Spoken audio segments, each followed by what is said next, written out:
Boa tarde, meus amados irmãos, graça e paz do Senhor Jesus.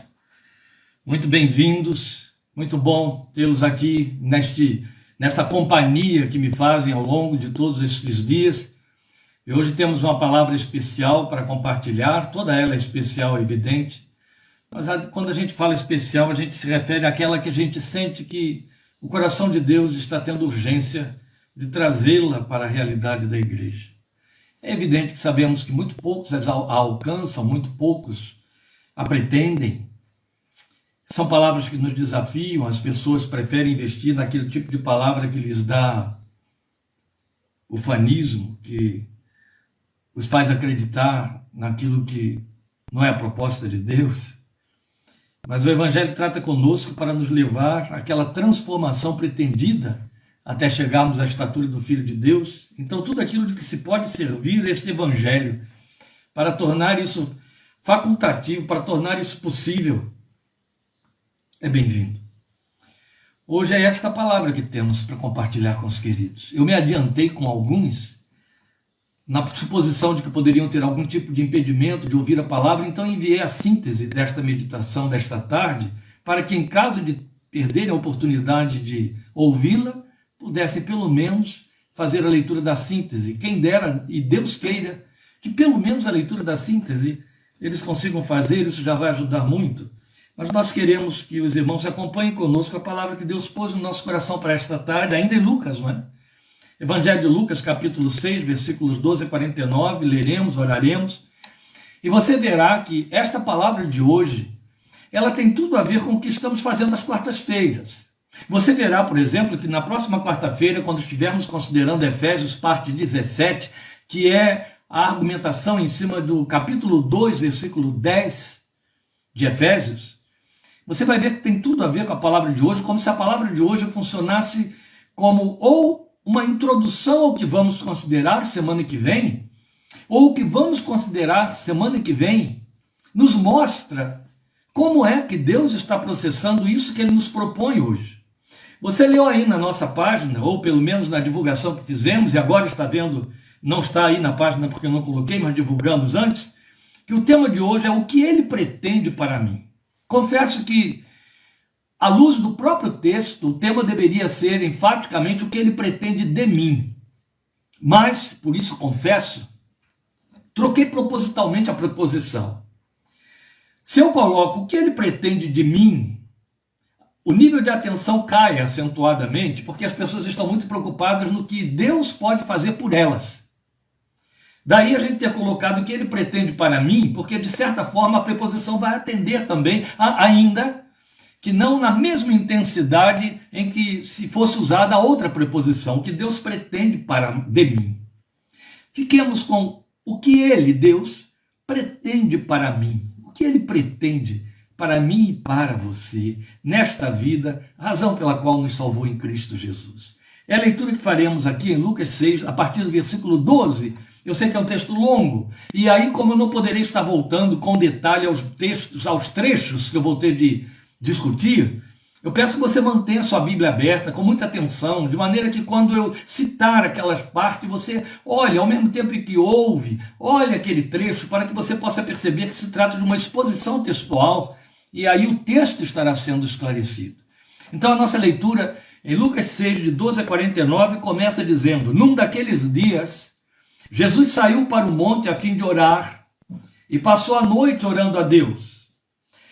Ao amanhecer, chamou seus discípulos e escolheu 12 deles, a quem também designou apóstolos. Perceba, se você veio acompanhando a leitura de Lucas, o Evangelho, desde o capítulo 1, desde o capítulo 4 especialmente, você vai ver que Jesus já era seguido por um grupo enorme de discípulos.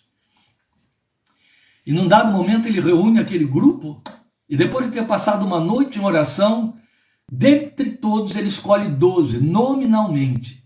Alguns ele tinha chamado de forma direta, enfática, pessoalmente.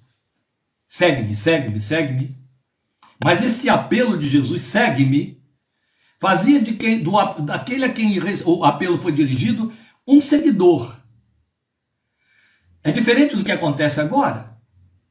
Porque Jesus várias vezes lançou este apelo, tanto que alguns se candidataram a serem seguidores. Senhor, eu te seguirei por onde quer que tu fores, e por aí vai.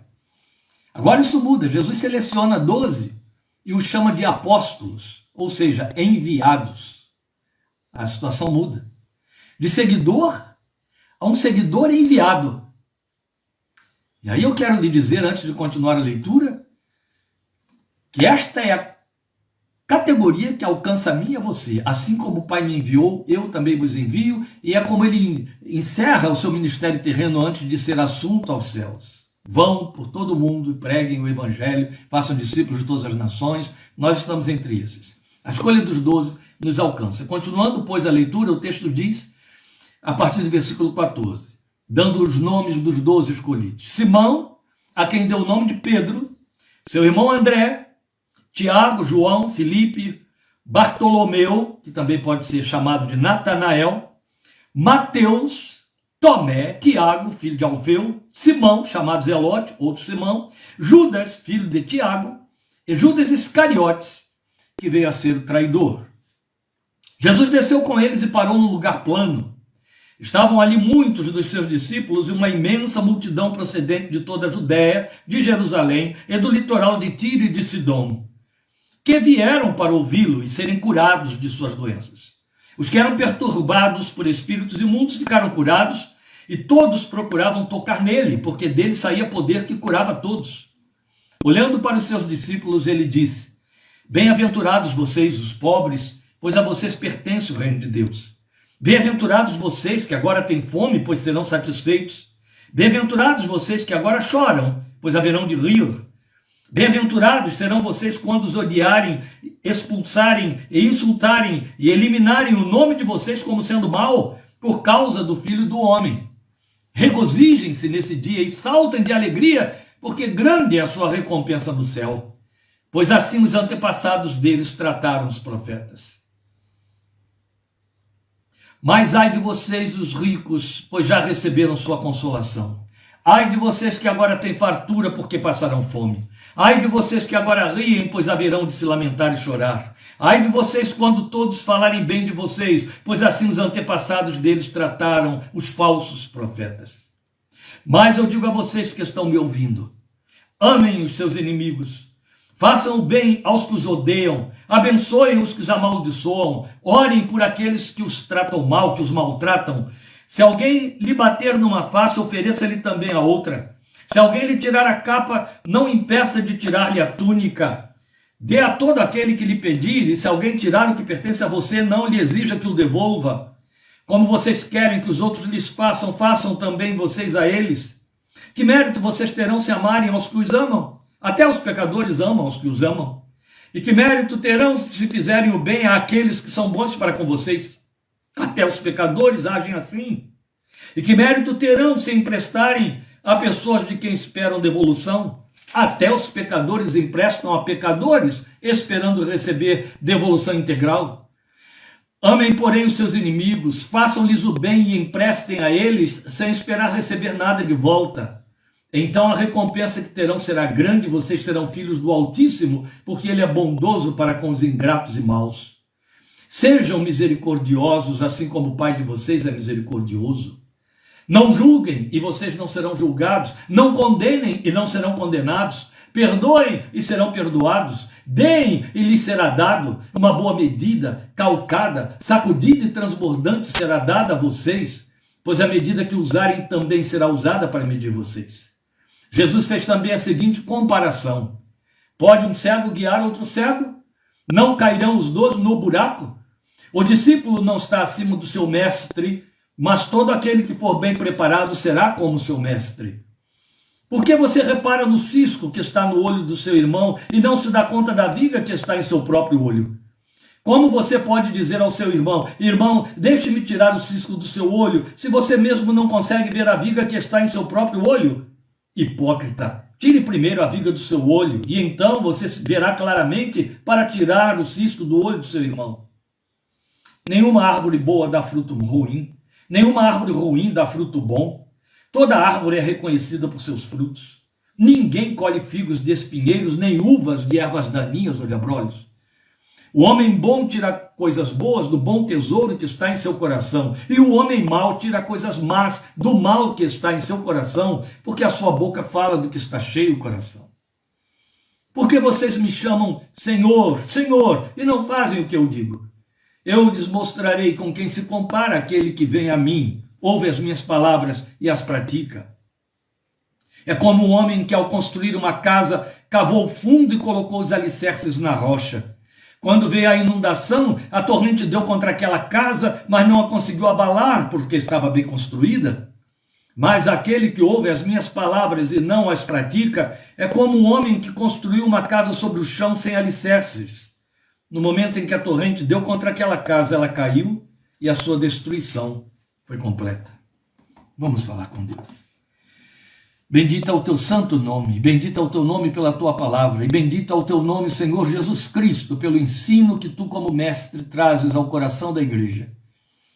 Pedimos, abre pelo teu Espírito o nosso coração para o entendimento desta palavra, não só para a obediência a esta palavra, para percebermos, como numa janela que se abre diante dos nossos olhos, o descampado que se descortina da trilha da fé para a qual nós fomos chamados em Cristo Jesus.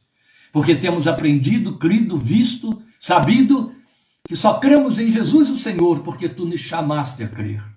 E glória ao teu santo nome pelos que obedeceram ao teu chamado. E glória ao teu santo nome por aqueles que, ao obedecerem o teu chamado, não fizeram da religiosidade o nicho de sustentação dessa obediência, mas levaram para dentro da tua palavra a sua confissão e a sua fé, para dela se alimentarem e viverem de acordo com o Espírito do teu reino. No entanto, nas nossas fraquezas, na nossa pequenez e na nossa insuficiência, em nossa humanidade decaída, fracassamos. Não conseguimos seguir os teus trilhos de forma digna e à altura do que tu pretendes.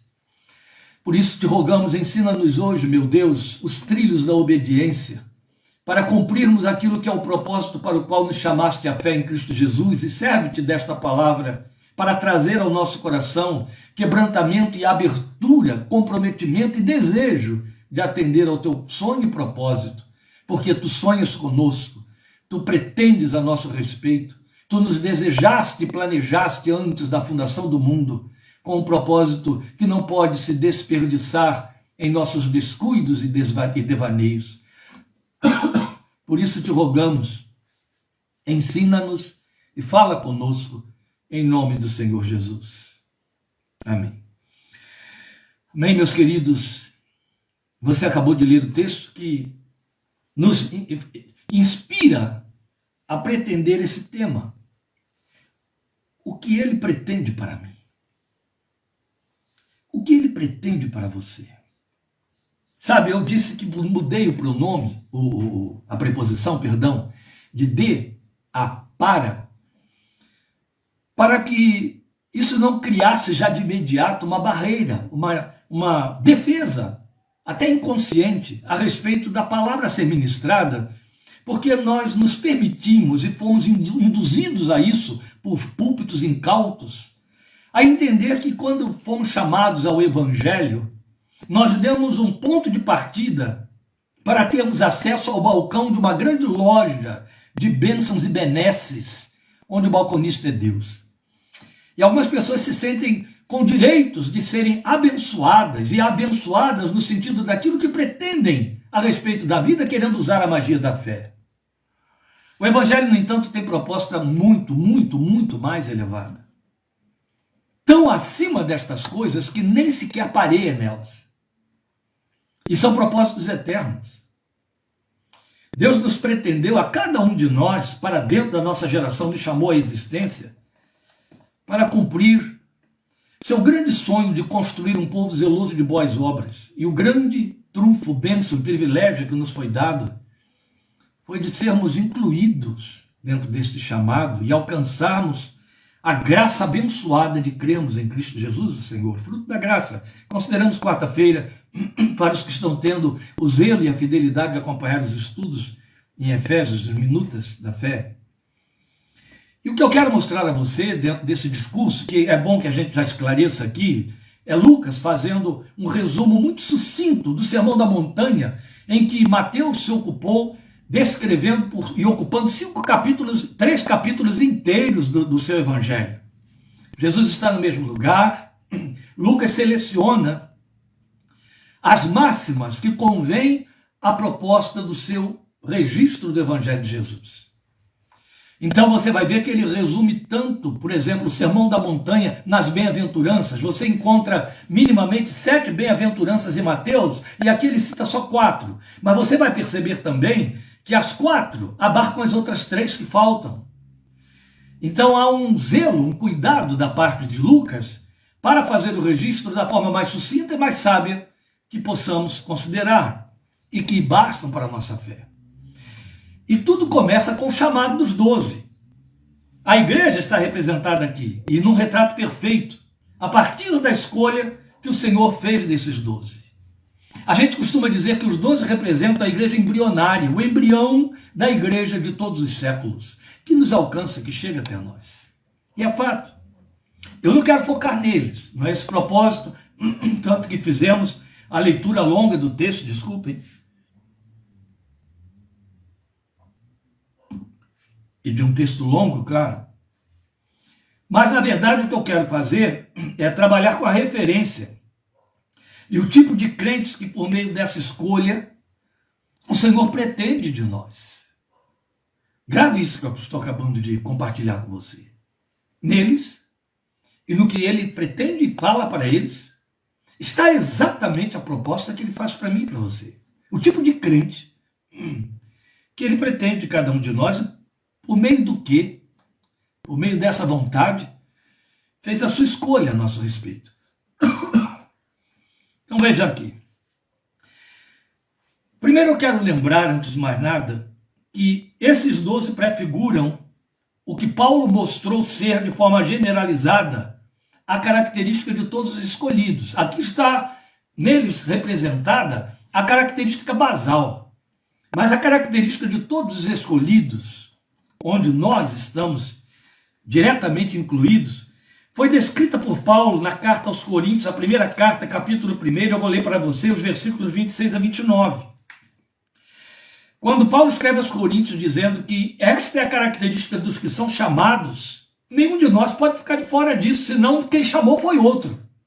Paulo está dizendo que Deus, ele diz isso no versículo 27, chama a estes nestas condições. Chama quem está nestas condições, aos seus olhos.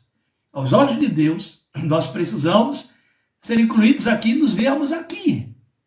Então, a partir do versículo 26 de 1 Coríntios 1, Paulo diz: irmãos, pensem no que vocês eram quando foram chamados. Poucos eram sábios segundo os padrões humanos. Poucos eram poderosos.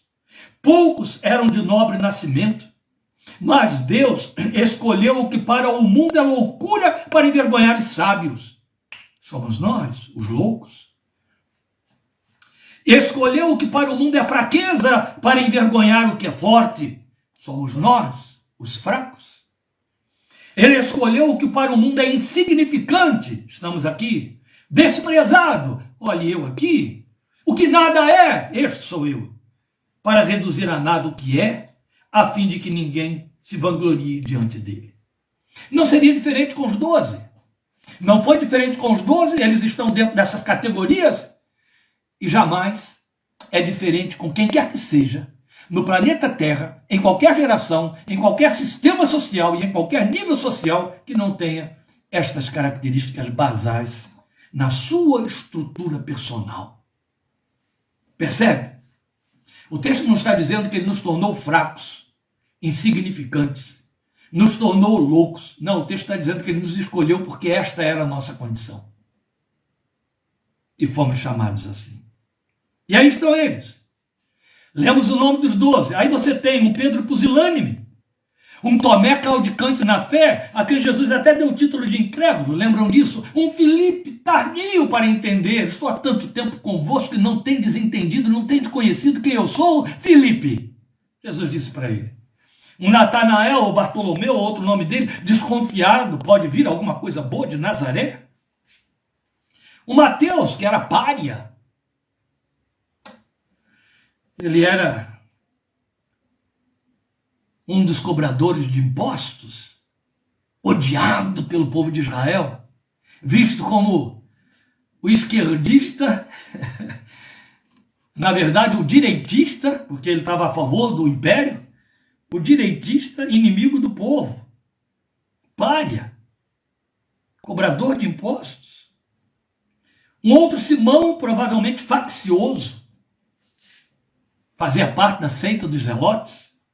Um João e um Tiago, filhos de Zebedeu, cheios de bravata, de truculência. E um Judas traiçoeiro, que Jesus chegou a dizer: um de vocês é um diabo. Esses foram os escolhidos. Olha as características deles. Que exército estranho. Que grupo estranho. Que folha de recomendação questionável para serem transformados em apóstolos.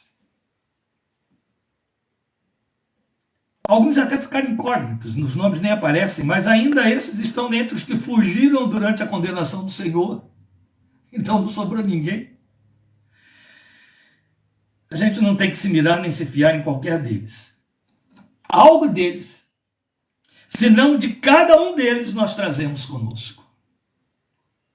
Mas o próprio Senhor Jesus disse logo depois dessa escolha, lá na casa de Mateus, o publicano, aquele mesmo, esse que citamos aqui, o pária. Ele foi escolhido, e Jesus lá na casa dele disse: eu não vim chamar justos, mas vim chamar pecadores. Eu não vim chamar sãos, mas enfermos, porque os sãos não necessitam de médico. E eu vim chamá-los ao arrependimento. E aqui está todo o segredo do Evangelho. O Evangelho não é um mundo de maltrapilhos e esfarrapados morais e espirituais, que vão continuar maltrapilhos e esfarrapados, mas que precisam manter a consciência daquilo de onde vieram e em que estão transformados e sendo transformados, para que se mantenham as características do que ele vai mostrar logo depois, ou para que haja lugar para as características do que ele vai mostrar logo depois, no que quer nos transformar. Qual é o propósito do Evangelho? Ele pega esse bando de Mateus, de Pedros, de Judas, de Filipes, de Natanaéis. Ele pega esse bando de que Paulo fala aqui, desdobrando as características personais desta gente, fracos, loucos, nada, não sábios, sem poder, insignificantes, para dizer em que quer transformá-los. Qual é a proposta do Evangelho? Ele não chamou a mim e a você para que nós colocássemos um adereço social, religioso na nossa história. Antes eu era isso, agora eu sou evangélico. Antes eu não era nada, agora eu sou evangélico. Antes eu era ateu, agora eu sou um crente em Jesus. Não, não é esta a proposta. A proposta é: antes eu era filho de Adão e agora eu sou nova criatura. Eu estou sendo feito por Deus. Eu estou sendo manufaturado por Deus. Eu estou sendo reconstruído. Construído segundo o seu propósito. Então, meus queridos, após o Senhor escolher essas vidas, assim como a mim e a você, segundo esta longa narrativa de Lucas, ele começa a ensiná-los quanto ao que deveriam tornar-se para serem seus dignos e legítimos seguidores. Ou seja, mostrou para eles o fim que tinha em vista ao fazer sua escolha e chamada. Mostra para mim e para você o fim que tem em vista ao nos ter chamado ao Evangelho. Há quantos anos já isso aconteceu? Qual é o tamanho e o tempo da sua corrida? Isso vale de igual maneira para cada um de nós, que atendemos ao seu irresistível chamado para segui-lo. Isso fala do que ele pretende para mim e para você, o verdadeiro propósito para o qual o Evangelho nos alcançou. Esta é a razão, porque não só não podemos dar atenção, quanto temos de esvaziar e até desprezar o discurso daqueles que pretendem que o Evangelho entrou nas suas vidas para que eles tenham um bom sucedimento temporal, para que eles possam contabilizar riquezas, para que eles possam contabilizar sucessos e triunfos, mantendo um caráter altamente questionável, sem uma linha de transformação a maioria das vezes. Então eu vou pontuar a lição central em cada um desses ensinos que o Senhor coloca aqui para nós, porque também o tempo não vai permitir que eu me detenha sobre eles.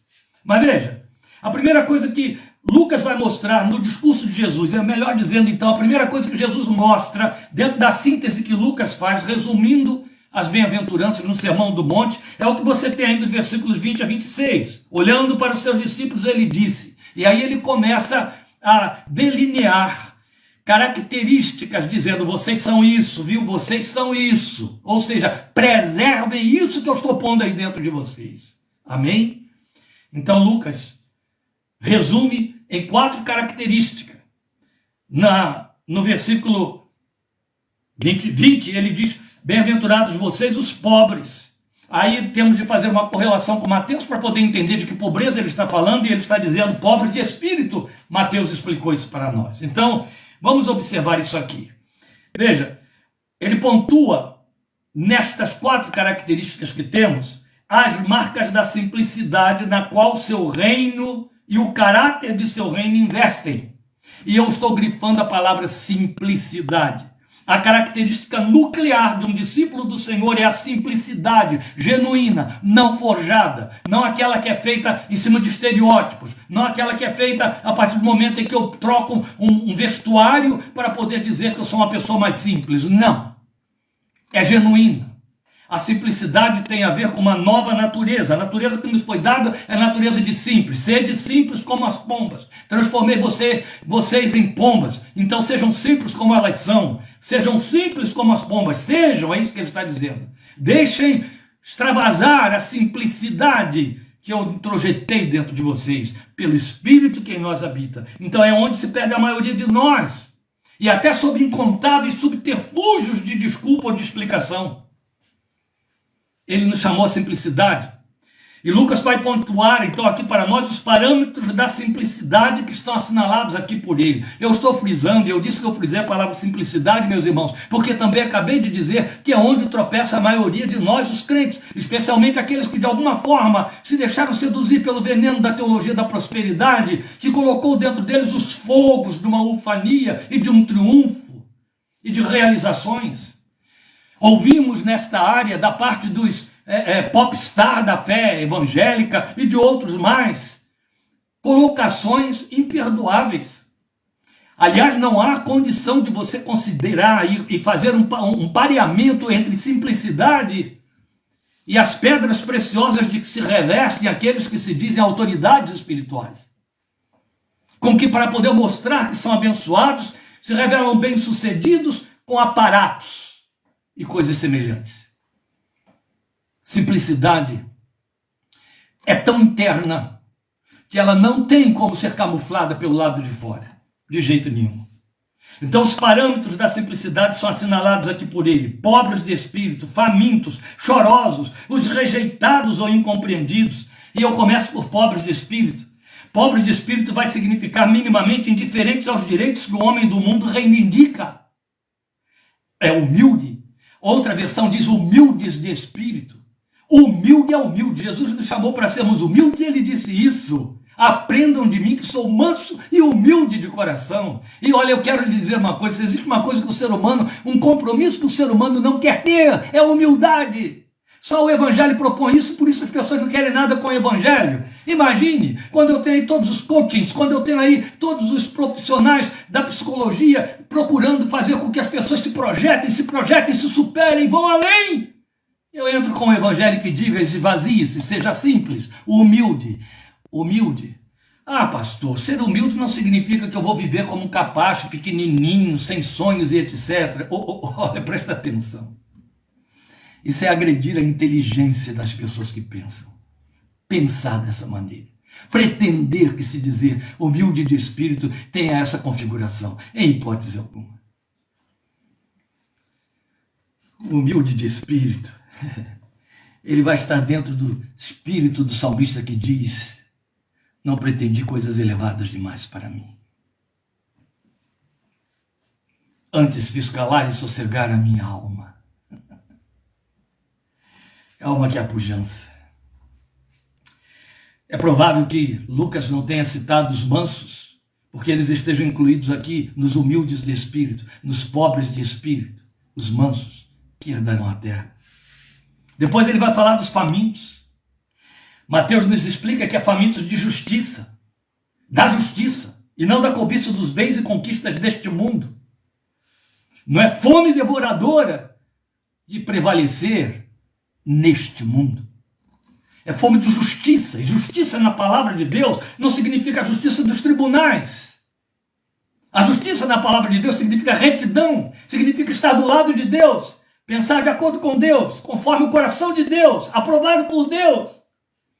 Faminto de justiça imputada, a justiça de Jesus, ser achado justo aos olhos do Senhor. É fome de ser achado do seu lado. E possivelmente aqui entram os misericordiosos, porque os famintos por justiça, eles têm consciência dos injustiçados e da dor que eles sofrem e exercem misericórdia. E é possível que então Lucas não tenha precisado usar bem-aventurados os misericordiosos, porque os incluiu aqui. Depois Jesus fala dos chorosos. Lembra em Mateus? Bem-aventurados os que choram. Ele está dizendo isso aqui, exatamente, no versículo 21. Bem-aventurados vocês que agora choram. Os chorosos, quem são eles? Ele não está falando de lamentadores. Ele não está falando de queixosos, de resmungões. Não é isso. Ele está falando dos que têm coração sensível, dos que são reagentes às situações que arrancam lágrimas. Os quebrantados de coração.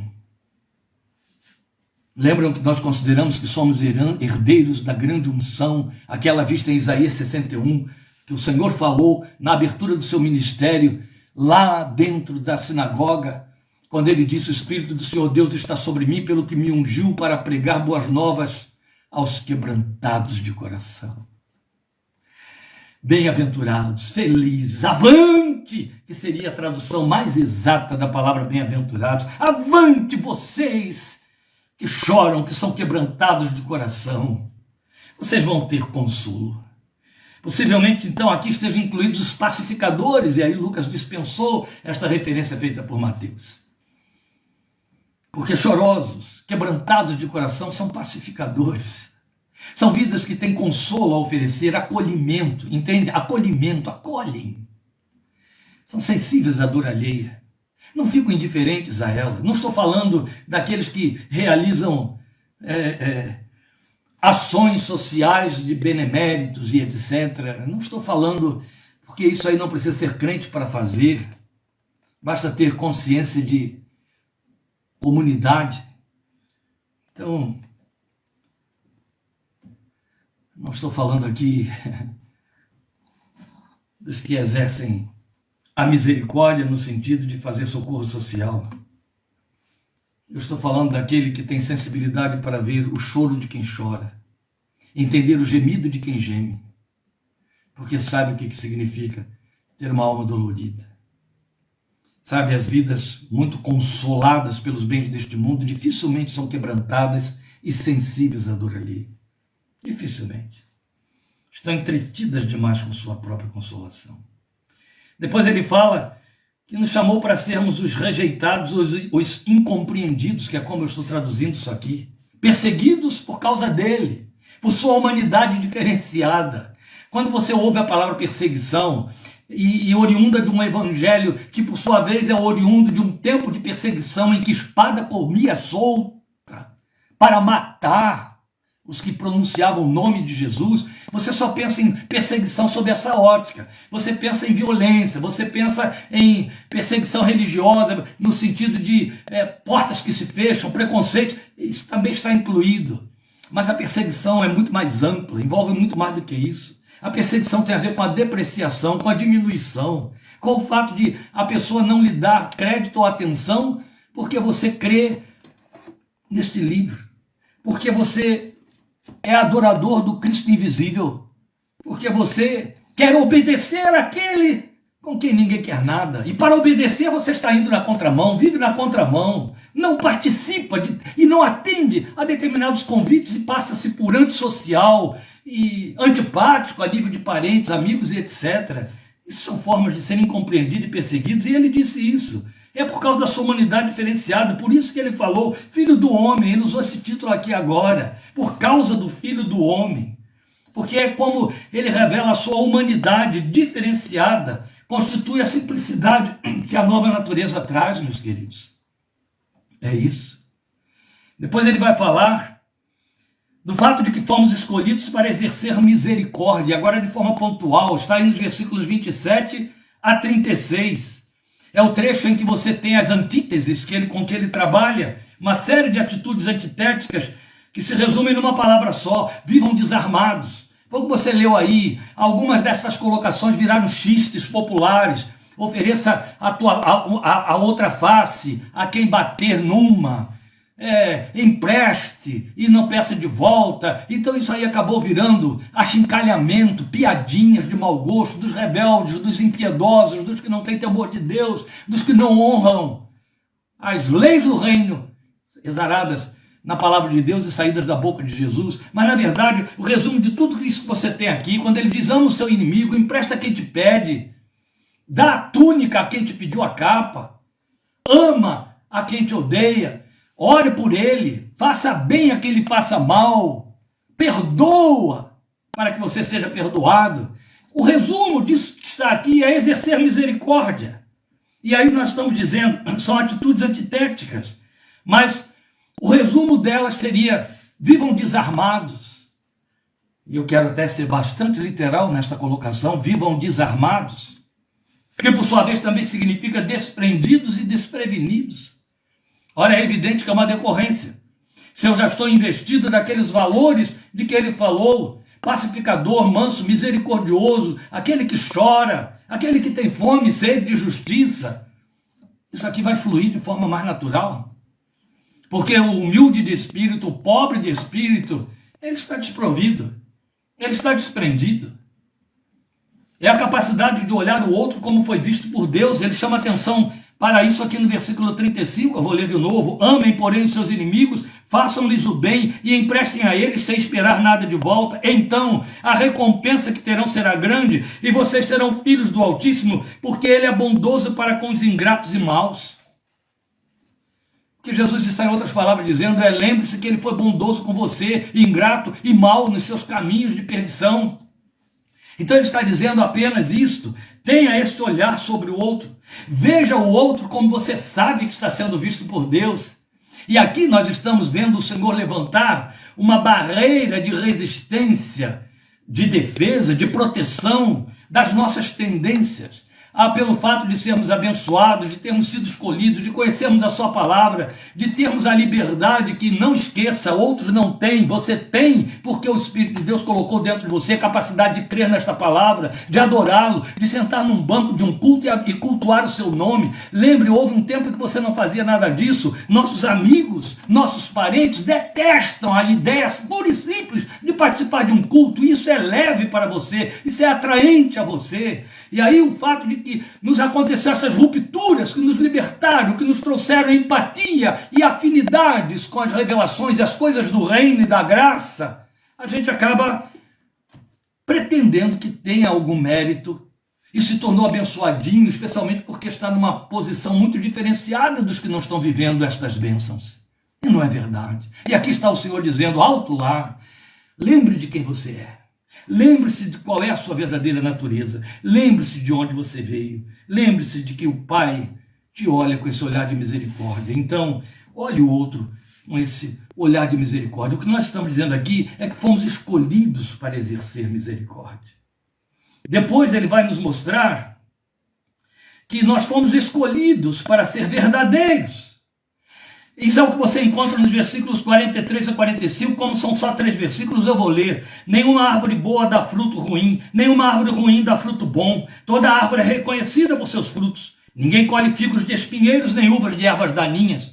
O homem bom tira coisas boas do bom tesouro que está em seu coração, e o homem mau tira coisas más do mal que está em seu coração, porque a sua boca fala do que está cheio o coração. Muito bonito nós vermos num trecho tão sintetizado Jesus falando com uma beleza extraordinária algo incomum. Sabe o que é incomum? Ele está falando de frutos e palavras. Ele está falando de ações e verbalizações. Ele está dizendo: fruto, não pode o figo dar outra fruta que não seja, a figueira dar outra fruta que não seja figo. Não pode a videira dar outro fruto que não seja uva. Não pode. E não pode uma má figueira dar um bom figo. Não pode uma boa figueira dar um mau figo.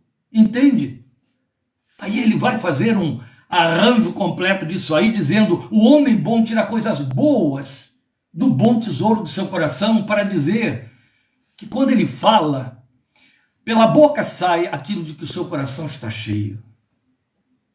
Promessas, verbalizações que produzem graça nos que ouvem, ou vão sair coisas más, porque ele deixou claro aqui que também o homem mau tira coisas más do seu coração, porque a sua boca fala do que está cheio o coração. Mas o que estamos dizendo é que nesses versículos 43 e 45, Jesus está mostrando que levantou um povo para ser verdadeiro, comprometido com a verdade. Ora, já falamos lá acima que nós fomos chamados para sermos autênticos. Quando falamos de simplicidade, estávamos falando de autenticidade. É verdade. Nós temos de bater nesse ponto. Veja, não se pode ser autêntico nem simples sem ser verdadeiro. Para você ser autêntico, você é simples. Para você ser simples, você tem que ser autêntico. O que é autêntico? É sem máscaras, é sem enfeites. Entende? É isso. E para você ser autêntico e simples, você tem de ser verdadeiro. A natureza de ser verdadeiro está em viver o que se é, e não o que se pretende que seja visto. Não uma falsa promessa. Isso custou a vida de Ananias e Safira, lembram? Ananias e Safira faziam parte de um corpo de pessoas autênticas, verdadeiras e simples. Elas tinham um pacto comum, não ordenado por ninguém, de doar a favor dos pobres tudo que tinha. Os dois disseram: olha, vamos dizer a eles aí que a gente está no mesmo nível, que a gente é igual.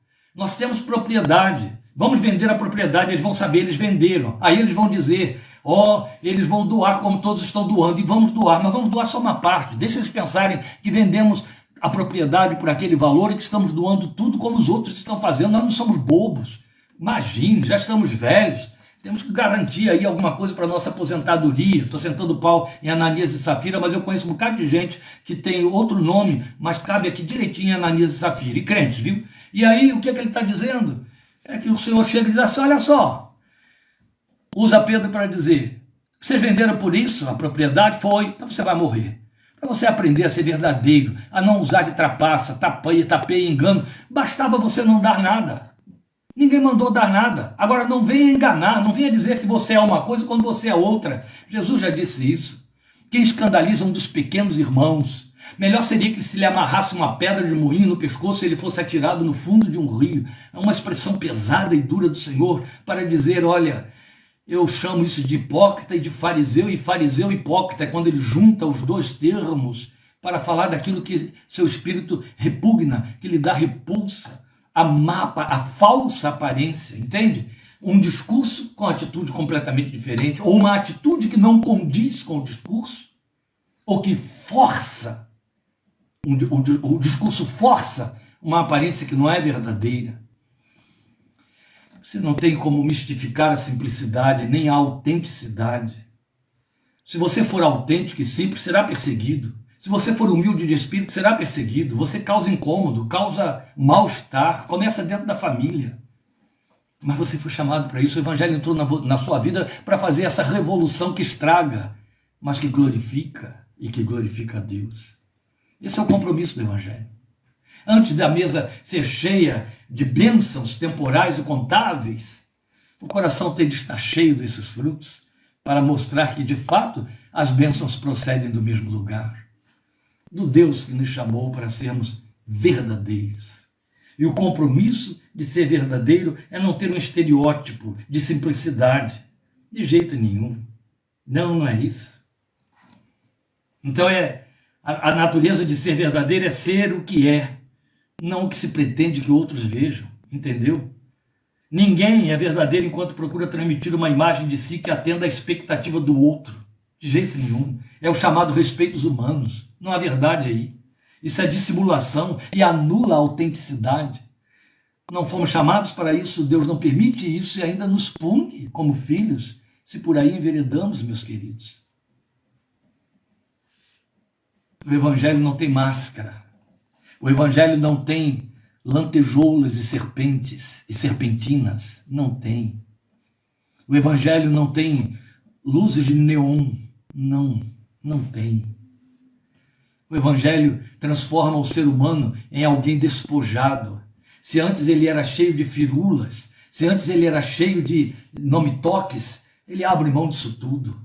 Aí entra a anticultura do Evangelho, que derruba essas heranças culturais que na verdade não passam de coisas profanas, vis, que continuam o cemitério de Adão, entende? Eu me lembro de pessoas aqui tão perto de nós, se jactarem do sobrenome da família, eu sou uma fulana de tal, eu sou um beltrano de tal, que coisa pobre, e crente, mantendo, preservando essas vaidades hereditárias que não servem para nada. Você é filho de Deus, é uma filha de Deus, e se é filho de Deus de fato, se nasceu de novo de fato, é porque ele viu que você era louco, que você era pobre, que você era inválido, que você não tinha qualidade nenhuma, aquilo que está lá em 1 Coríntios 1, de 26 a 30, que nós estivemos lendo aqui ainda há pouco. É porque ele viu que você não passa de um Mateus, de um Simão, de um Natanael, de um Tomé. Foi por isso que ele te escolheu. Sabe, aqueles que se entendiam muito bem na fita, ficaram de fora. Saduceus, fariseus, os zelotes, ficaram de fora. O Senhor escolheu aqueles que tinham consciência de que estavam mal na fita, que não tinham como ficar dissimulando e escondendo coisa nenhuma, não, de jeito nenhum.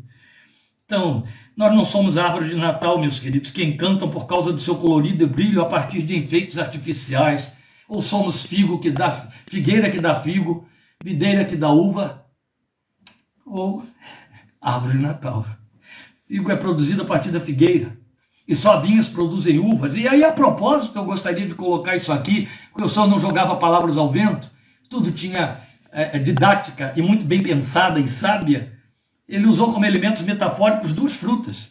As duas alimentam.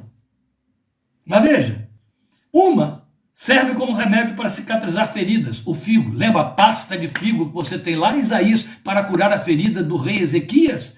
Pois bem, e a outra, como antisséptico, e ainda produz alegria, porque o vinho vai servir como antisséptico e como alegria, só a uva produz vinho, viu? Só a uva vai produzir vinho, vinho verdadeiro é da uva que vem. E aí presta atenção, o Senhor está simplesmente dizendo, se é figo, vai curar. Se é uva, vai limpar. Como meu Senhor é sábio. Glória ao seu nome. Por último, ele diz que fomos escolhidos para obedecer a sua palavra. É o que você tem dos versículos 46 a 49. É aqui que ele entra com uma parábola. Lembra? A parábola do homem sábio que construiu sobre a rocha a sua casa. E a palavra do homem louco que construiu a sua casa sobre a areia. As duas sofreram o mesmo tipo de avalanche, de situação não pretendida, de uma investida de intempérie. E uma ficou firme, resistiu às vicissitudes, enquanto que a outra foi para o chão. Então, a esta altura nos caberia uma questão, não é? A esta altura do que temos considerado até aqui. E deveria ser fruto de uma preocupação genuína. Eu posso chegar a este nível de seguidor? Talvez este perfil não se tenha enquadrado em nenhum apóstolo, será que não? Você não sai das letras de João sem essa impressão de uma cópia autêntica de Jesus. Você não sai das letras de Paulo, aquele assassino de crentes, sem essa impressão daquilo que ele disse a seu próprio respeito era verdade. Sejam meus imitadores como eu sou de Cristo. Você não sai das penas de um Tiago sem entender que ali está uma réplica do Senhor Jesus. Você não sai das penas de Pedro sem ver ali um Pedro totalmente diferente daquele recalcitrante. Entende? Foram transformados, sim. Foram transformados em excelências, em réplicas do Senhor. Esta era a sua proposta. E eles alcançaram o cerne do segredo que nós temos de compartilhar aqui, que é o final do texto, e é justamente o que Jesus está nos propondo. Então, sobre esta questão que a esta altura nos cabe, como é que eu posso me enquadrar aí? Ele encerra mostrando o meio. Ele chama esse meio de obediência à sua palavra. Eu disse que ele mostra para nós, e é a última parte do seu discurso, segundo a seleção feita por Lucas, ele mostra para nós que nós fomos chamados para obedecer a palavra, mas Paulo, quando começa a sua carta aos Romanos, já começa declarando que é nisso que se resume o Evangelho. Fomos chamados, escolhidos para a obediência da fé. Há uma diferença imensa entre conhecer Bíblia e obedecê-la. Há uma diferença abissal entre conhecer as citações do Evangelho, cantá-las, práticas de culto, mas cumprir a palavra escrita por temor, por crer que ela é regra de fé, de prática, de moral para a vida. E quando ela diz isso está errado e Deus condena, é porque está errado e Deus condena. E quando ela diz ele não aceita esse tipo de situação, é porque ele não aceita esse tipo de situação. E quando ela diz ele abençoa desta maneira, é porque ele abençoa quando se vive daquela maneira. Há uma diferença muito grande entre ler Bíblia, conhecer Bíblia e obedecer a palavra de Deus que ela encerra. Então, ele vai mostrar para nós, é assim que estamos encerrando, que nós somos escolhidos para obedecer a palavra quando ele faz uso, então, da parábola dos dois construtores, o sábio e o louco. Ele vai mostrar, então, o meio, e o meio é esse, é a obediência à sua palavra. Não se trata de tomar conhecimento do que ela contém. E aí ele vai pontuar o processo no versículo 48. Vamos a ele comigo, por favor. É como um homem, ele diz, que ao construir uma casa cavou fundo e colocou os alicerces na rocha. Quando veio a inundação, as vicissitudes, aquilo que abala todas as estruturas, e a vida tem isso para mim e para você. Todos nós temos, todos nós atravessamos esse momento em que a nossa fé, essa casa construída sobre a rocha que é Jesus, sofre embates. Vicissitudes vêm, doença, ruínas, perdas financeiras, morte de vidas bem chegadas. Orações que parecem não ter resposta, são as enxurradas que vêm para arrancar a casa do lugar. Aí o Senhor diz, eu lhes mostrarei com quem se compara aquele que vem a mim, ouve as minhas palavras e as pratica. É como um homem que ao construir uma casa cavou fundo e colocou os alicerces na rocha. Quando veio a inundação, a torrente deu contra aquela casa, mas não a conseguiu abalar, porque estava bem construída. Mas aquele que ouve as minhas palavras e não as pratica é como um homem que construiu uma casa sobre o chão sem alicerces. No momento em que a torrente deu contra aquela casa, ela caiu e a sua destruição foi completa. Ora, o que ele está mostrando aqui para nós? O processo é o que você viu no versículo 48. Ele o mostra em 3 etapas. Ir até ele, ouvir sua palavra e praticá-la. E como é importante, como é bonito ver que há um intercambiar de ações nessas 3 postulações feitas pelo Senhor. Elas são interdependentes. Você não pode pretender ouvir a palavra desconectada da pessoa do Senhor Jesus. Todo o Velho Testamento aponta para ele. E quando você vai ao Novo Testamento, o Novo Testamento está mostrando que aquilo que foi prometido nele se cumpriu. Se o contato com a palavra de Deus não te leva para Jesus, você está tendo contato com a letra que mata. Se o contato com a Bíblia só te dá comichões dos ouvidos, só aumenta o seu cabedal de conhecimento, como se aqui fosse um novo almanaque religioso, mas não apresentou Jesus, o caráter de Jesus e o propósito de Deus para a sua vida, não foi com a palavra de Deus que você teve contato ao ter contato com a Bíblia. Porque antes de ter capacidade de ouvir e entender a palavra, eu preciso ir a Ele. Eu preciso desejá-lo, eu preciso crer nele. Aí a sua palavra então começa a produzir resultados na minha vida. Então eu vou ouvir a sua voz. Eu vou ouvir a sua palavra, está em segunda instância. Ele disse, vem a mim e ouve a minha palavra e depois a põe em prática. E você não tem como desconectar uma dessas situações da outra, em hipótese alguma. Tiago já nos advertiu, irmão do Senhor, há muito tempo, que quem ouve a palavra e não a pratica é como quem contempla no espelho o seu rosto natural, sai dali e se esquece. Sabe, essa imagem criada por Tiago me faz muito pensar no crente que entra para o culto, assiste um culto de 1h30, 1h15, nas igrejas menos apuradas, 1 hora, nas igrejas mais alvoroçadas, 2 horas. E aí, dependendo do tamanho de cada uma, do tamanho do trabalho que cada uma faz, você vai ter ali uma pregação de 40 minutos, 30 minutos, 20 minutos, 1 hora. A imagem que Tiago me traz é aquela de que alguém que entra, senta nesses bancos da igreja, ouve esse tipo de pregação, depois sai dali, vira as costas e vai embora como entrou. Até hoje eu tenho uma imagem que me choca muito, de ter entrado numa igreja pentecostal em São Paulo, onde eu fui convidado para pregar durante 2 noites.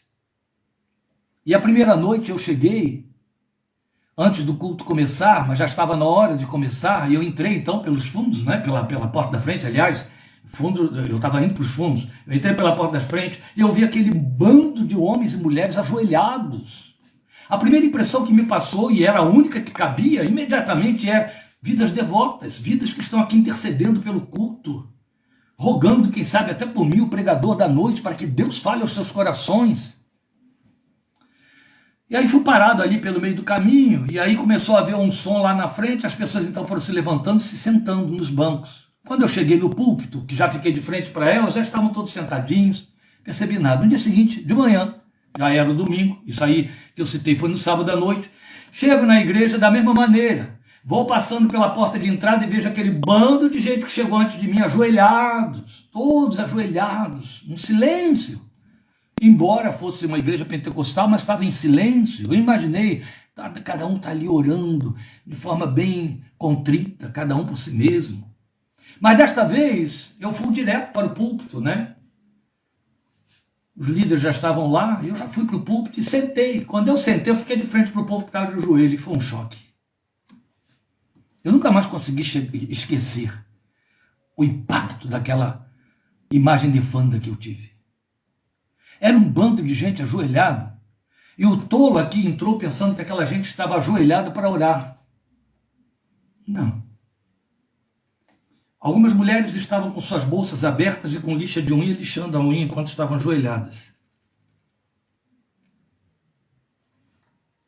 Havia quem estivesse mexendo em celular, e havia quem estivesse com o tablet na mão, fazendo contas. A primeira pergunta que me ocorreu foi: o que eles pensam que estão fazendo, ou o que eles pretendem? Era isso que eles queriam? Causar essa imagem para quem está chegando? O ato de estar de joelhos no chão, para eles, significa um ritual devocional que Deus recebe como sendo uma entrega ou coisa para não sei, qualquer que fosse a conjectura, ela só tinha um resumo: hipócritas, tolos. Vidas que, da palavra de Deus, não entendem nada. Não há temor de Deus nesses corações, não há vida devocional, não há nada. Quem sabe já tinham orado e agora estavam, então se levantassem. Meus queridos, esta é a razão porque eu sou um dos perseguidos. A boca é muito grande. Eu acho que temos tempo demais no Evangelho para sermos tolerantes com coisas intoleráveis na fé. E esta é a razão porque o Senhor diz que você só chega lá, só sai daquela situação de 1 Coríntios 1, 26 a 29, para ir para dentro do que você viu aqui em Lucas capítulo 6, de 26 a 29, 20 a 26. Se você vai até o Senhor, tem uma experiência pessoal e transformadora com Ele, a partir dali passa a ouvir a sua palavra com o propósito de pô-la em prática, de saber fazer a diferenciação entre o sim e o não. Isso convém, isso não convém. Isso é aprovado, isso é reprovado. A palavra de Deus orienta desta maneira, a palavra de Deus reprova daquela maneira. A palavra é para ser obedecida, mas não é só para fazer a diferença entre certo e errado, entre sim e não. É para cumprir as suas orientações. E você viu um sem número delas, especialmente a prática da misericórdia. Nós fomos por Ele capacitados para isto. Esta é a razão para a qual o nosso Deus e Pai nos chamou à fé em seu Filho Jesus Cristo, Senhor. Meu irmão, se você até hoje ainda não aprendeu que o Evangelho entrou na sua vida para ir transformando você até que você chegue à imagem do Filho de Deus, a varão completa, a estatura completa do Filho de Deus, a um homem perfeito, mulher perfeita em Cristo, você não entendeu nada do Evangelho. O Evangelho não entrou em você para que você tenha um título eclesiástico, um título religioso, um título fidúcio, um título ligado à fé. O evangelho não entrou na sua vida para que as pessoas digam, ali vai um crente, ali vai um protestante, ali vai alguém que não vai para a minha igreja, vai para a dele. O evangelho não entrou na sua vida para que outros digam, lá está aquele sujeito, aquela sujeita que só vive lendo Bíblia. O evangelho não entrou na sua vida para que você fique dizendo, meu Deus é mais poderoso do que o seu Deus. Olha o que Deus fez por mim. Também não. O evangelho entrou na sua vida para que as pessoas aprendam quem Deus é, olhando para você. Como Deus é, conhecendo você. O evangelho entrou na sua vida para ir transformando você de glória em glória, fazendo com que a sua vereda vá brilhando cada vez mais até chegar a ser dia perfeito, fazendo com que você vá sendo transformado à imagem do Filho de Deus. É 2 Coríntios 3,18.